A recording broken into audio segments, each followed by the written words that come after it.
Okay, 3 months left for the CAT exam, and my DMs are flooded with questions about what you need to do in these last 3 months to get into the college of your dreams. I've been getting all sorts of questions. What if I'm a beginner and starting today? What are the important topics that I have to cover? Is it possible to crack the CAT in three months? What sources do I refer to? What mocks do I take? A lot of questions, and I'm sorry that I haven't been around recently to answer these, but I'm here now, and I'm going to walk you through my idea of what an ideal 3 month strategy should look like for you, what the important topics are for you to cover to be able to crack the CAT, the sources that you need to refer to, and everything else that I could possibly think of is in this video. If you don't know me, hi, I'm Priya, and I'm a student at IIM Ahmedabad. And everything that I tell you in this video is going to be an amalgamation of my own experience and what I've learned from my friends here. And I might be looking down at times, but that's because I have my notes in front of me. I have written a very long list of things that you have to do to be able to ace this exam. First things first, how much do you need to study? Let's do some quick math here, right? Suppose a friend of yours has started studying in the month of May of this year and has been giving 2 hours of diligent hard work every day since May till today. That means 5 into 2 into 30. They have 300 hours of hard work already under their belt. For you to be able to match up to them, you have to be able to put in the exact same amount of work that they already have and then match what they're going to do for the next 3 months. So, if you do quick maths again, that brings it to about 5 hours of work every day at the very minimum. A lot of people will tell you that the CAT is an aptitude exam.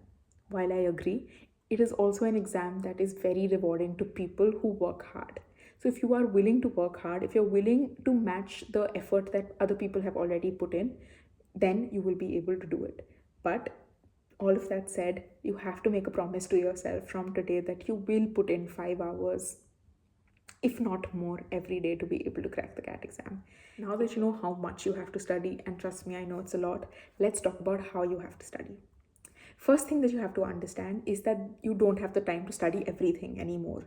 Actually, no one ever does, but you definitely don't have the time. You can't finish your syllabus at this point. That ship has sailed, but that's okay.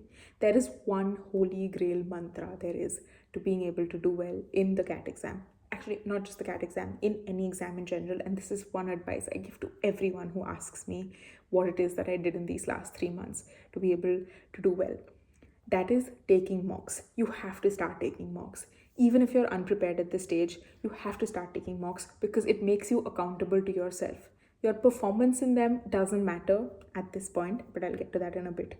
You have to start taking mocks so that you are forced to revise the entire paper every time you sit down to take a mock. Ideally, I would have suggested starting with 1 mock a week, but we don't have the luxury of time now. So you're going to have to amp it up to a few mocks every week. Now, how do you do this? First, choose any institute of your choice. Career Launcher, Erudite, Time, IMS, whichever one it is. Sign up for their mocks program. Honestly, which institute you choose doesn't matter. Pick anyone. And when I say anyone, just pick one. You don't have to take the mocks programs from multiple institutes, even though a lot of people would tell you to do that. The idea about doing mocks is A, testing your preparedness, and B, looking at the competition you're facing. Now, almost all mock portals, these career portals, are the same in the level of questions that they set, and most of the times they are above CAT level anyway. And two, the kind of competition that exists on each of these portals is also the same. So at this point, taking mocks from multiple institutes and then deciding, oh, this is the best institute, that is the best institute, is a waste of time. And taking multiple mock packages is a waste of money and also a waste of time because you'll never be able to finish all those mocks. Now, when do you start solving the mocks? I am not telling you to start solving the mocks today. If you're a beginner, if you haven't done this before, the first mock you take is going to really discourage you. I know it really discouraged me because the first mock test I took, I got a 56 percentile. And till then, I had been thinking I was a really smart student. There are a lot of people on that profile who are repeat CAT takers, who are legends at solving this. If they're engineers, they've had experience doing these quant type questions. So taking a mock test today and getting scared is not the best idea for you. You have to get into the groove of solving papers. You have to be able to build up your confidence and some of your concepts without having the time pressure. For this, the best solution is doing paper-based mock tests. For this, I would suggest that you buy Oswaal Books' 15 CAT mock test papers. Now, it's a book of 15 paper-based mocks that you can self-pace yourself on and solve to build up your confidence. I hadn't referred to this book, but 3 of my friends here in IMA had, and I learned about it from them, and then I looked at the PDF. And what I found was actually quite good. I'm just going through it, and I probably put a video of it over here somewhere so that you can see what I'm seeing. It's got over 1200 concepts. There are mind maps and there are mnemonics for revision. You have valuable exam insights. There's a subjective trend analysis that they've done about all the questions that have come so far. In fact, I think about 87% of the question types of the 2022 exam paper actually matched the questions that are in this book. I don't know, I think that it's a great place to start your mock preparation with, and I'll leave a link to the books in the description box below and you can check it out for yourself. Either way, once you do these 10 to 15 paper-based mocks, you now have enough conceptual clarity and confidence to be able to move on to solving the computer-based test and competing with these people. Initially, you won't score so well, but that's okay. It'll take some time, but give yourself this time, because this is what will help you become ready for the exam. If you do enough mock tests before the actual exam, when it comes to the exam day, it'll just be like another mock test. So you'll be able to approach it with more confidence. Now, your job is to complete these 45 mocks, 15 paper-based, 30 from the institute that you sign up to before your CAT exam. Now, choose any 2 days of your choice, preferably not one after the other, and dedicate these days exclusively to solving mocks. Now, solving mocks just does not mean just taking the mock. You have to spend 2 hours solving the mock and then 3 hours, because remember I told you have to study 5 hours a day, 3 hours analyzing it. Those 1200 plus concepts that I told you about in Oswaal Books' 15 mock test papers, they're not just going to come if you try solving the papers. You have to internalize these concepts, and that comes from analysis. If you want a detailed video on how I analyze my mocks, let me know in the comments below, and I'll make a video on that within a week. I promise it'll be up within a week if I have enough people wanting to know how to analyze mocks the way I used to do it. But for the sake of this video, go forward knowing this, that you can analyze the mocks by not just looking at the questions that you got wrong and taking note of how you could have solved the questions that you didn't know how to solve, but you also have to look at the questions that you did solve correctly and see if there's a better or a faster way of doing it. Now, things you need to do while you're taking these mocks. In the 15 paper-based mocks that you take, you have to try to solve every question, because that's how you're building up conceptual clarity. In the computer-based mocks that you take that are going to be time-bound, you have to apply different strategies that you can actually use in the CAT exam to figure out what works best for you. Do you want to solve VA first or RC? Do you want to solve LR first or DI? In the quant section, do you want to go topic-wise, or do you want to start from the beginning? Do you want to look for the easy questions, or start from the beginning of the paper and solve it to the end? How many rounds will you solve the paper in? What will be your attempt versus accuracy ratio? All of these are questions that you need to find the answers to in the month of October itself, and then practice it in the month of November. So now you know the magic trick to doing well in CAT exam. Let's look at your daily schedule, because on the days that you're not taking mock exams, you still have to practice. We have to try to cover your syllabus as well, so this is what your day should look like. Ideally, if you are allotting 6 hours to prep, you should split it equally between the 3 sections. However, if you see in your mocks that you are consistently doing well in any one of these sections, and by well I mean crossing the 90 or 95 percentile mark, you can reduce your time spent on revising this section. Now, I have seen a lot of people on this platform talk about giving more time to quant because you have to finish the syllabus, but I'm honestly against that. Everything you have to do in quant has already been taught to you, so it should be muscle memory at some point in your head, right? Every question on the CAT exam carries the exact same weightage. Be it VARC or quant or LRDI, it doesn't matter, because each question has the same amount of marks. So overstressing on trying to do something now doesn't make sense. I personally did much better in the VARC section in my CAT exam, and that is what had catapulted my score. So CAT is not just a quant game, is something that I want you to remember. An extension of this is also understanding that you do not need to solve all the questions at all. I have said this in a previous video, I'm saying it again. Usually the 90% percentile hovers around the 556 net correct questions zone, and the paper itself is composed of 20 easy questions. Again, I'm getting this from previous year's trends analysis. Your job is making sure that you are able to solve those 20 questions. Look at any coaching institute's past year paper analysis and see how they identify the easy questions in the paper, and then come back and let me know in the comments if you personally thought that there were at least 20 easy questions that you could have solved in that CAT exam. Given the limited amount of time, the next question I get asked the most is what are the 15 magic topics that you need to do to be able to do well in the CAT exam, and what I suggest you should focus on to hit the sweet spot. I went through an analysis of the past year's papers and looked at what I had personally covered before my CAT exam, and I came to this final realization of what are the so-called important topics that you have to do. In VARC, the most weightage is given to reading comprehension, and within this, the direct questions in reading comprehension. By this word in the passage, the author means this.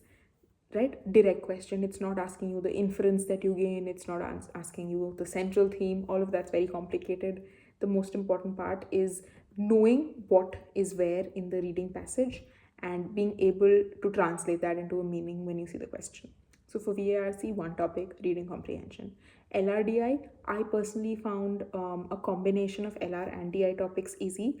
So I would suggest that you do bar graphs, column graphs, line graphs, pie charts, seating arrangements, blood relations, table, and Venn diagrams. This makes up a heavy chunk of the paper every year. You almost every time have some combination of a bar or column graph. So if you can visually learn to interpret these graphs, you should be okay in the LRDI section.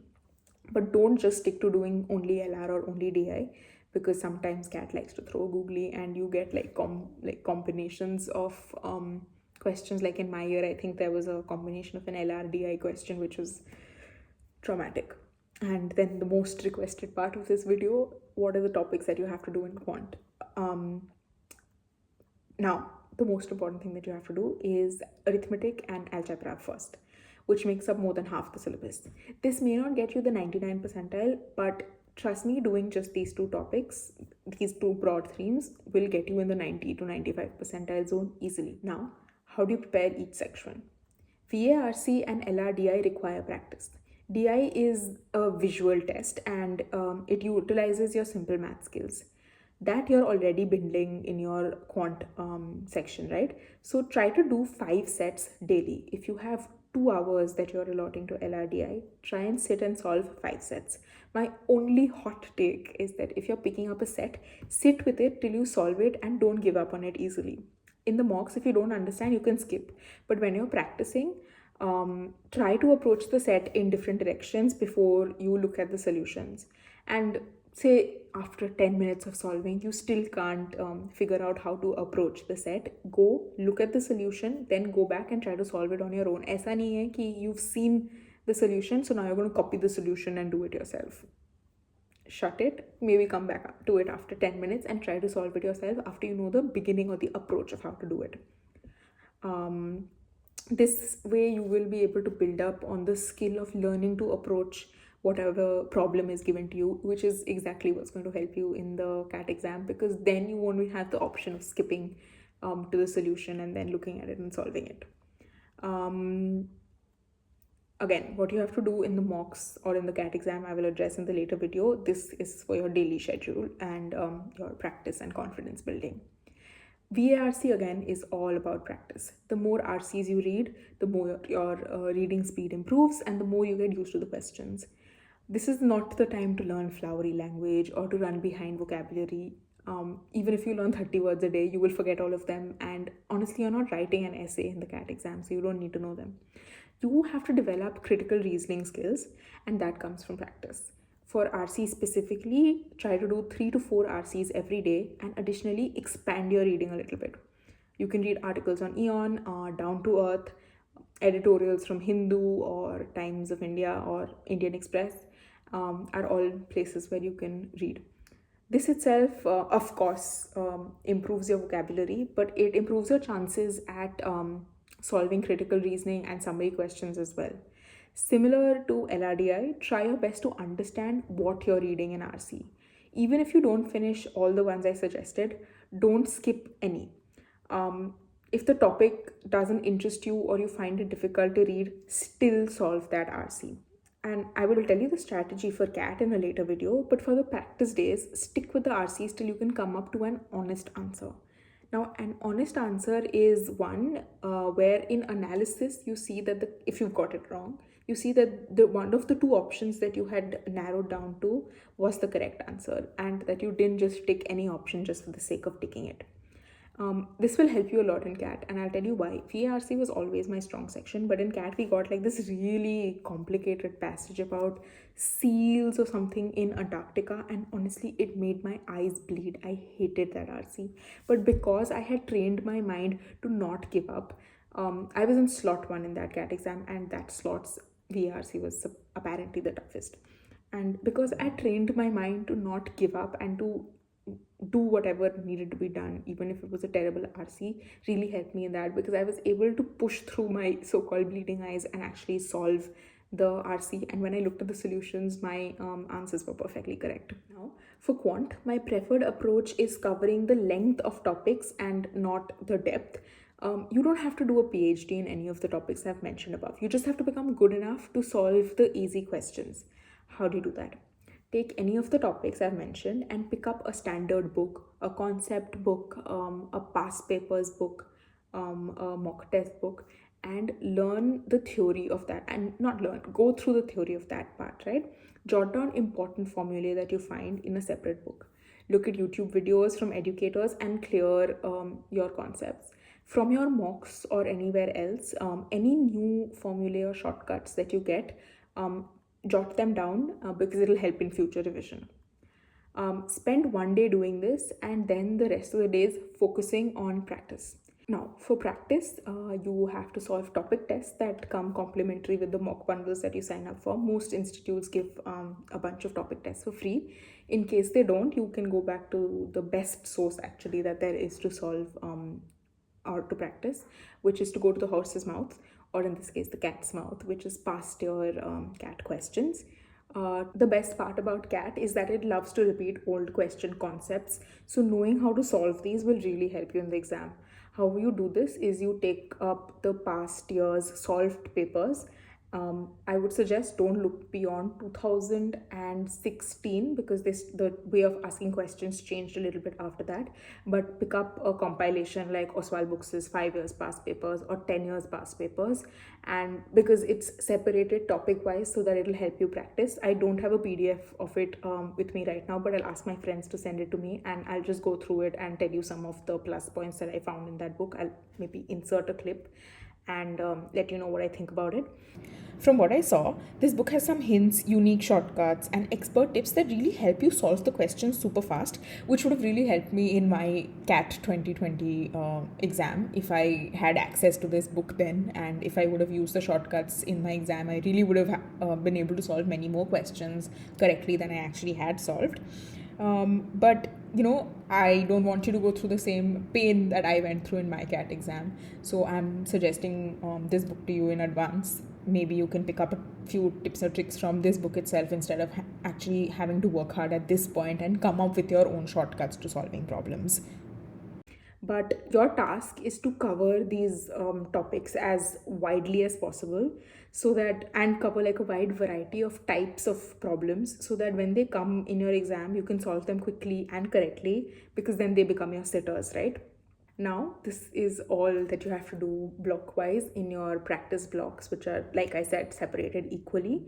On the days you take mocks, you don't have to do any of this. Just do the analysis and then you can take the rest of the day off, because I know mock taking can be really exhausting. It used to really tire me out and I used to sleep after taking the mock and then get up and do the analysis.